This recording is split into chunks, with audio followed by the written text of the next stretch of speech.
बिस्मिल्लाहिर्रहमानिर्रहीम अस्सलामुअलैकुम रहमतुल्लाह। नून लीग और पीपल्स पार्टी जिन्होंने आपस में इत्तेहाद करके गवर्नमेंट बनाई थी और गवर्नमेंट इस बुनियाद के ऊपर बनाई गई कि आधा साल आपके पास होगा, आधा यानी कि इक़्तिदार आपके पास होगा, आधा इक़्तिदार टेन्योर जो है वो हमारे पास होगा। ये बुनियादी शर्त थी।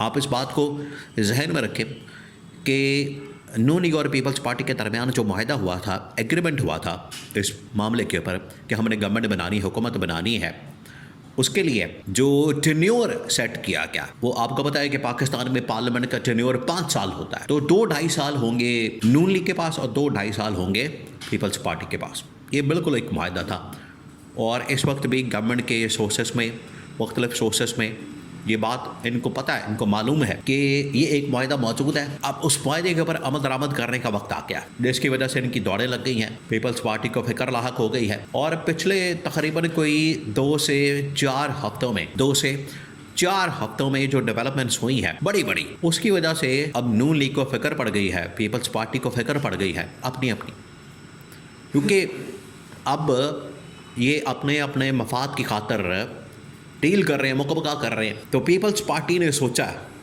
कि अगर हमारे साथ ये धोखा किया क्या, क्योंकि पीपल्स पार्टी के साथ कई मरतबा धोखा हो चुका है। जब पीडीएम की पहली गवर्नमेंट बनी थी उसमें भी धोखा दिया क्या, जो ठेके, फंड्स, पैसे जो पीपल्स पार्टी के साथ वादे किए गए वो नहीं मिले उनको, फिर दोबारा से ये शामिल हो गए। तो अब पीपल्स पार्टी को पता है कि नून लीग किसी वक्त भी धोखा दे सकती है, नून लीग के ऊपर एतबार नहीं करना और हमने अपने कार्ड्स खेलने हैं, हमने अपनी टाइम के ऊपर, अपने वक्त के ऊपर ये सारे कार्ड्स खेलने हैं। वो उन्होंने खेलने का सिलसिला शुरू कर दिया। अब टाइमिंग इसकी आपने देखनी है।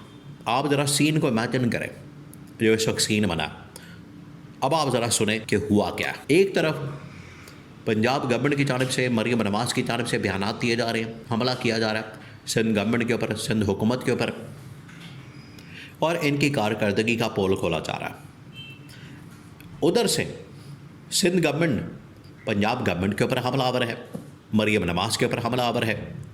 यानी अब इनको किसी सहाफ़ी की, किसी शख्स की, किसी एनालिस्ट की ज़रूरत नहीं है कि वो बताए इनकी कारकर्दगी की हकीकत क्या है, वो बताए कि इनकी परफॉर्मेंस क्या है, बल्कि ये आपस में एक दूसरे का खुद ही पोल खोल रहे हैं और दुनिया के सामने बेनकाब कर रहे हैं, दुनिया के सामने अपनी सारी हकीकत खोलकर बयान कर रहे हैं कि हमारे करतूत क्या है।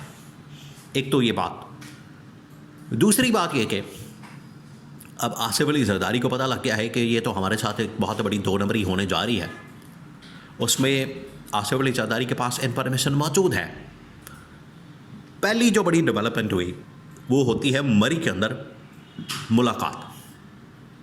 मरी के अंदर जो मुलाकात हुई थी जिसमें सिर्फ शरीफ ख़ानदान की टॉप लीडरशिप यानी नवाज शरीफ, शहबाज शरीफ और मरियम नवाज़, ये 3 लोग मौजूद थे और चौथा जो उसमें शख्स मौजूद था, ये 4 लोगों की मुलाकात हुई।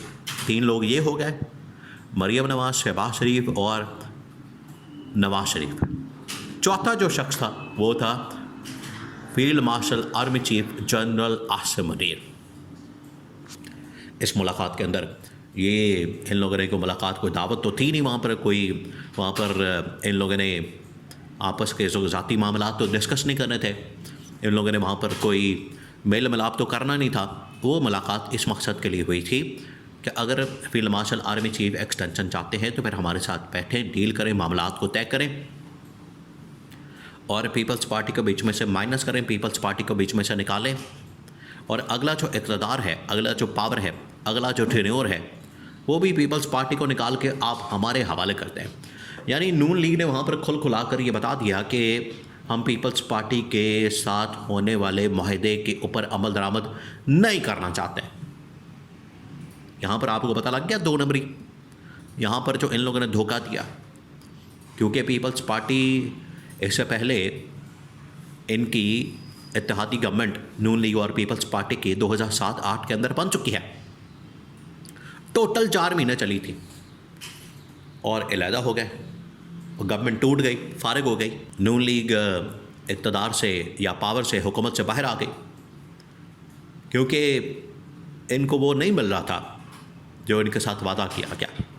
तो पीपल्स पार्टी आज ये कह रही है कि इससे पहले ये डील कर लें, मुकम्मल कर लें इस्टेब्लिशमेंट के साथ, इस्टेब्लिशमेंट को कोई एक्सटेंशन दे दें या कुछ ऐसा करते हैं, उसके बाद ये हमें बिल्कुल ही फट्टे पे ले आएँ, सपोर्ट भी ले लें, वोट भी ले लें, हमारे वोट की वजह से गवर्नमेंट भी बना लें, हुकूमत भी बना लें, वजारतें भी हासिल कर लें, दौरे भी कर लें, ताल्लुकात भी बना लें।